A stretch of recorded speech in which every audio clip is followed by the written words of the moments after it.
नमस्कार साथियों। छोटी आदतें बड़ा बदलाव इस सीरीज के आज के वीडियो में बात करेंगे कि आदतों को डालने में परिवार की भूमिका ज्यादा महत्वपूर्ण होती है, मित्रों की भूमिका ज्यादा महत्वपूर्ण होती है, सोसाइटी की भूमिका का क्या असर होता है और कुछ रोल मॉडल्स क्या वो इतने महत्वपूर्ण होते हैं कि लोग उनके जैसे बन जाते हैं। बात की शुरुआत एक सच्ची कहानी से करते हैं। 1965 में हंगरी में एक व्यक्ति रहते थे जिनका नाम था लैज़लो पोलगर और वो कड़ी मेहनत में ही विश्वास करते थे। उनका ये मानना था कि नैसर्गिक प्रतिभा या योग्यता जैसी कोई चीज होती ही नहीं। अच्छा अभ्यास किया जाए और अच्छी आदतों को डाला जाए तो किसी भी बच्चे को जीनियस बनाया जा सकता है। उनका ये मंत्र था कि जीनियस पैदा नहीं होते बल्कि शिक्षित होते हैं, प्रशिक्षित होते हैं। और उनको अपने मंत्र पर इतना ज्यादा भरोसा था कि वो अपने खुद के बच्चों पर इसका प्रयोग करना चाहते थे। इसके लिए उन्हें एक ऐसी पत्नी चाहिए थी जो उनके साथ इस प्रयोग में शामिल हो। इसीलिए उन्होंने क्लारा नाम की एक टीचर का चुनाव किया और उन्हें अपने विचार बताते हुए कई पत्र लिखे। क्लारा के विचार इस मामले में इतने मजबूत तो नहीं थे, लेकिन वो ये जरूर मानती थी कि अच्छे शिक्षण से, प्रशिक्षण से किसी की भी योग्यता को बढ़ाया जा सकता है। जबकि लेज़लो पोलगर तो अपने आगे तक के जीवन की प्लानिंग कर चुके थे। वो शतरंज के क्षेत्र में अपने बच्चों को जीनियस बनाना चाहते थे और ये चाहते थे कि बच्चों को स्कूल नहीं भेजकर घर पर ही पढ़ाया जाए। ऐसा उस समय हंगरी में बहुत कम होता था। उन्होंने ये प्लान किया था कि पूरा घर शतरंज की पुस्तकों और मशहूर खिलाड़ियों की तस्वीरों से भरा होगा। बच्चे सारे समय एक दूसरे के साथ शतरंज खेलेंगे, अच्छे कॉम्पिटिशन्स में हिस्सा लेंगे और परिवार क्या करेगा, बच्चे की हर कंपटीशन की जानकारी रखेगा, उसका एनालिसिस करेगा, उसे और बेहतर करने के लिए किन चीजों की जरूरत है उस पर काम करेगा। यानी उनका और उनकी पत्नी का पूरा जीवन शतरंज के प्रति समर्पित होगा। कुछ समय तक लेज़लो और क्लारा के बीच बातचीत हुई और बाद में उन्होंने शादी कर ली।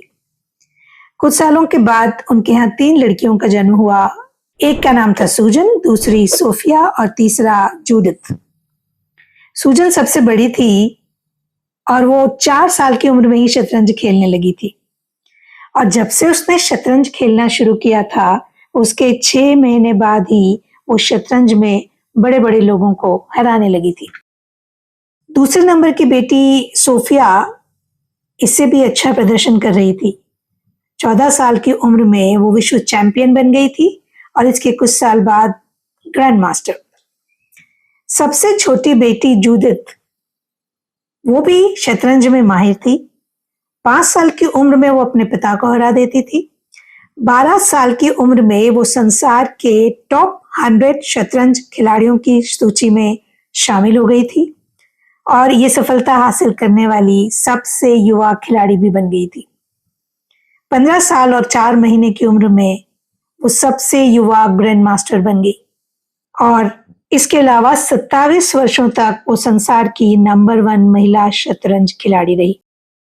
लोगों की नजरों में पोलगर बहनों का बचपन काफी असामान्य था क्योंकि वो नॉर्मल बच्चों की तरह स्कूल नहीं जाते थे, उनके टीचर से बहुत कुछ नहीं सीखते थे और आसपास के लोगों को ये बड़ा अजीब लगता था। लेकिन उन्हें ऐसा नहीं लगता था क्योंकि उन्होंने दूसरों की जिंदगी को ज्यादा देखा ही नहीं था।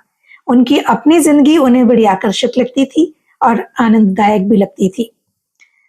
जब उनका इंटरव्यू लिया गया और उनसे पूछा गया कि उन्हें बुरा नहीं लगता था कि वो दूसरे बच्चों की तरह बस में बैठकर स्कूल नहीं जाती थी, टीचर्स उन्हें होमवर्क नहीं देते थे, वो घर लाके होमवर्क नहीं करती थी या स्कूल के किसी कंपटीशन में जो बाकी बच्चे पार्टिसिपेट करते हैं वो नहीं करती थी या और भी दूसरी चीजें जो दूसरे नॉर्मल बच्चे करते थे, वैसा उनकी जिंदगी में नहीं होता था।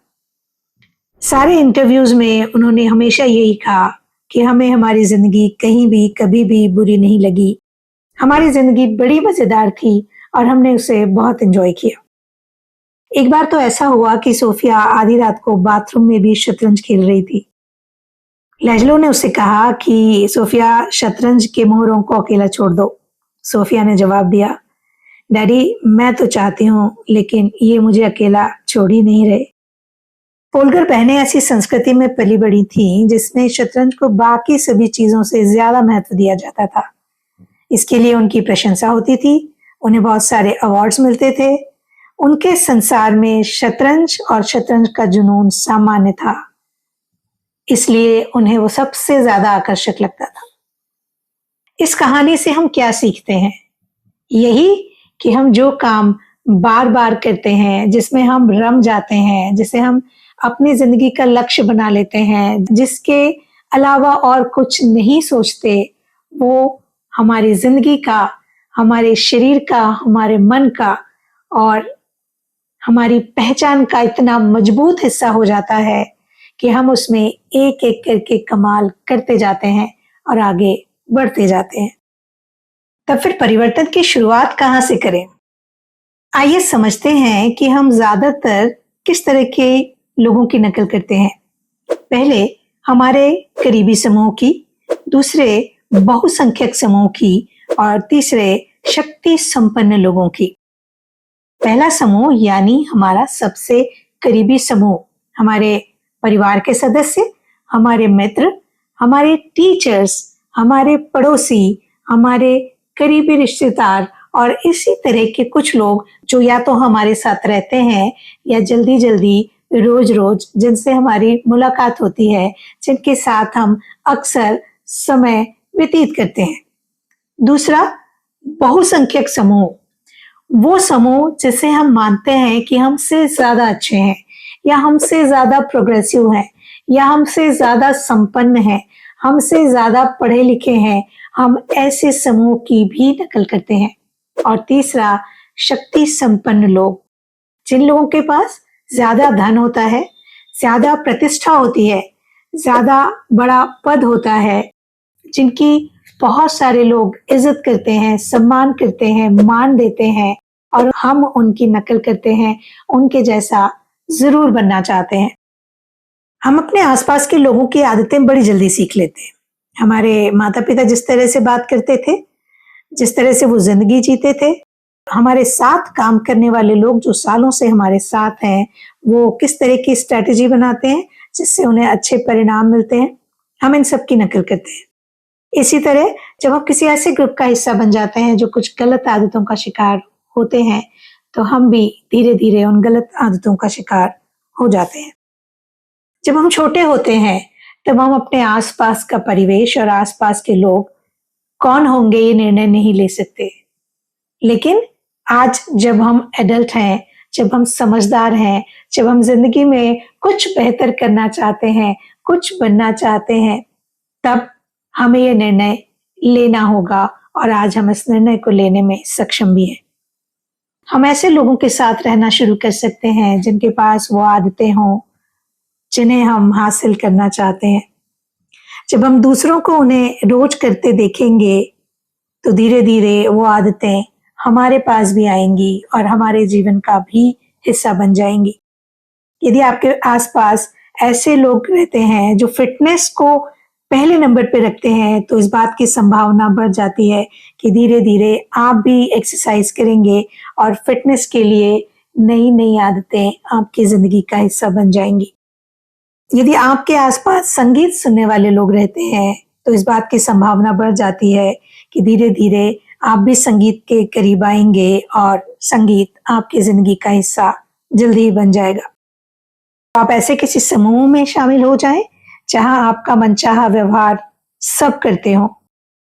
आप किसी बुक क्लब का हिस्सा बन सकते हैं, किसी बैंड का हिस्सा बन सकते हैं, किसी साइकिलिंग समूह का हिस्सा बन सकते हैं, किसी लाइब्रेरी के मेंबर बन सकते हैं। फिटनेस को लेके आप जो एक्टिविटी आसानी से कर सकते हैं, उस एक्टिविटी को करने वाले ग्रुप का हिस्सा बन सकते हैं। आप किसी एग्जाम को क्लियर करना चाहते हैं तो उस एग्जाम को क्लियर करने के लिए मेहनत करने वाले स्टूडेंट्स के ग्रुप का हिस्सा बन सकते हैं। आप किसी विशेष तरीके के पद तक पहुंचना चाहते हैं तो कौन लोग अभी तक उस पद पर पहुंचे हैं, कैसे पहुंचे हैं, उनकी आदतें क्या थी, उनका व्यवहार क्या था, उनका परिवेश क्या था, वो सब का अध्ययन करके आप मॉडलिंग कर सकते हैं। अपने रोल मॉडल की एक एक एक्टिविटी को अपनी जिंदगी में उतार सकते हैं और इस तरह आप वैसे बन सकते हैं जैसे आप बनना चाहते हैं। साथियों, एक छोटे से व्यवहार को बदलना हो, एक पूरे करियर को नया शेप देना हो, एक नए व्यवसाय को शुरू करना हो, एक नए रिश्ते में जाना हो या एग्जिस्टिंग रिश्तों को मजबूत बनाना हो, कुछ भी, सब एक छोटे से परिवर्तन से शुरू हो सकता है और धीरे धीरे वो छोटा सा परिवर्तन आपकी जिंदगी का हिस्सा बन सकता है और फिर जिंदगी में सब कुछ वैसा हो सकता है जैसा आपने कभी सोचा था। शुरुआत करिए और हमें लिखिएगा जरूर कि आपने किन ग्रुप्स का हिस्सा बनना तय किया है, क्या परिवर्तन किए हैं और उससे आपकी जिंदगी में क्या चेंज आ रहा है, कैसे आप बदल रहे हैं और बदल कर कहाँ पहुंचना चाहते हैं। हमारी शुभकामनाएं आपके साथ हैं। इस सीरीज के अगले वीडियो में आपसे फिर मुलाकात होगी। तब तक के लिए अपना ख्याल रखिएगा।